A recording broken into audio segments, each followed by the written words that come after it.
le thé, c'est quand même un moment. Il faut trouver dans notre culture comment intégrer ce moment, parce que quand on fait du thé, il faut l'infuser, il faut le préparer, il faut prendre une pause, c'est une parenthèse dans une vie un peu exacerbée à 100 à l'heure, il faut l'intégrer dans notre culture. Elle n'existe pas encore.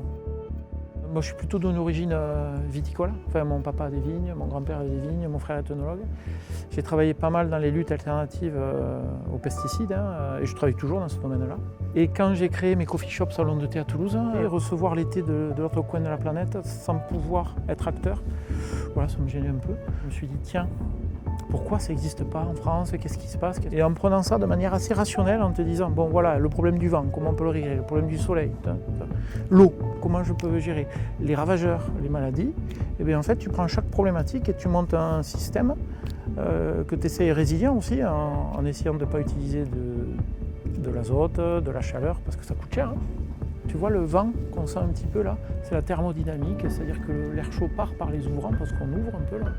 Et puis on a un petit courant d'air qui essaie de maintenir une température convenable. Donc c'est passif dans le sens où les panneaux ici au-dessus, ils ont un bénéfice pour la plante, c'est une symbiose. On a un avantage, c'est qu'on a beaucoup de soleil. C'est une région les plus ensoleillées de France. Donc il faut profiter de ça. Et ces panneaux vont produire de l'électricité. Cette électricité va être revendue ou rentrée dans le réseau. Donc on arrive à concilier la transition agroécologique et la transition énergétique. La technique permet au théier d'être moins stressé. Ça a des conséquences sur les qualités organoleptiques. Je ne pourrais pas cultiver du thé, je ne pense pas, dans un contexte comme ici, sans ça. Parce que première chose, les théiers, ils n'aiment pas le vent, ils n'aiment pas les vents asséchants. Et ici, il y a un vent qui s'appelle la tramontane, qui est un vent de la terre, qui va vers la mer. La mer est à 3 km là. Les théiers n'aiment pas le soleil. C'est des arbustes d'ombrage. Généralement, naturellement, ça pousse à l'ombre des grands arbres. Quand ils sont stressés, comme toutes les plantes, ils synthétisent des métabolites de défense qui vont changer leur physiologie et leur goût. La caféine ou la théine, c'est la même molécule, c'est une molécule de défense chez les plantes. Et ces alcaloïdes-là vont changer en fonction du stress de la plante.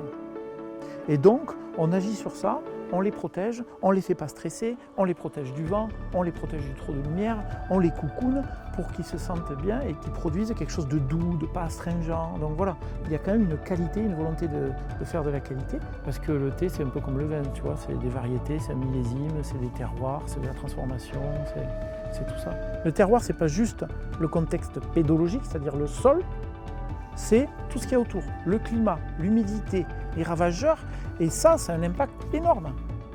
Bon, évidemment sur l'ombre et le soleil, on a bien compris, mais le vent, les insectes, l'humidité, et tout ça c'est le terroir. Donc je ne peux pas le dissocier.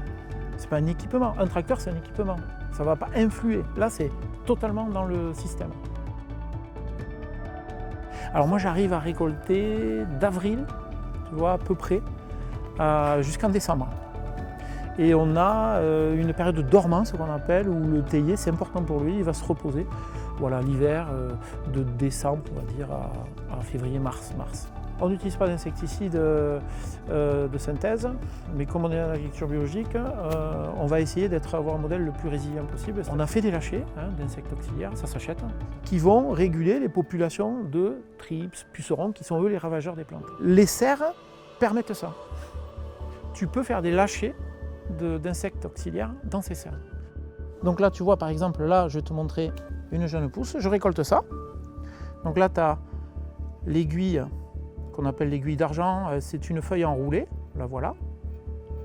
Cette feuille enroulée s'appelle le Yingzhen aussi. Il y a des thés très chers. C'est que ça. Donc tu vas compter le nombre de feuilles après l'aiguille et ça va te faire la qualité un peu de la récolte. Là, c'est tout mou, c'est jeune, c'est tendre. Voilà, tout frais. Et c'est ça qu'on récolte en fait, et qu'on va processer après ici immédiatement, dans le petit chalet là-bas.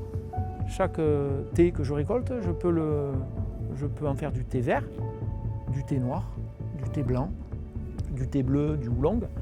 Mais chacun de ces thés en fait peut être processé. C'est le process après récolte qui va déterminer la couleur. C'est pas la variété. L'idée pour nous, c'est pas de produire du thé chinois ou de faire pareil qu'eux, parce qu'ils sont bons à ce qu'ils font depuis longtemps. Mais c'est de vraiment essayer de développer une culture du thé dans le Roussillon avec sa propre personnalité. on essaye de faire des thés qui ont une personnalité particulière. Donc par exemple, qui sont doux, qui sont ronds, qui ont de la sucrosité, qui n'ont pas d'astringence, etc. Et quand tu concilies les panneaux solaires et qui produisent de l'énergie et que dessous tu arrives à faire un truc respectueux voilà, de l'environnement, des gens et tout ça, je pense que c'est un cercle vertueux. Et bon, après, il faut que ça marche, quoi.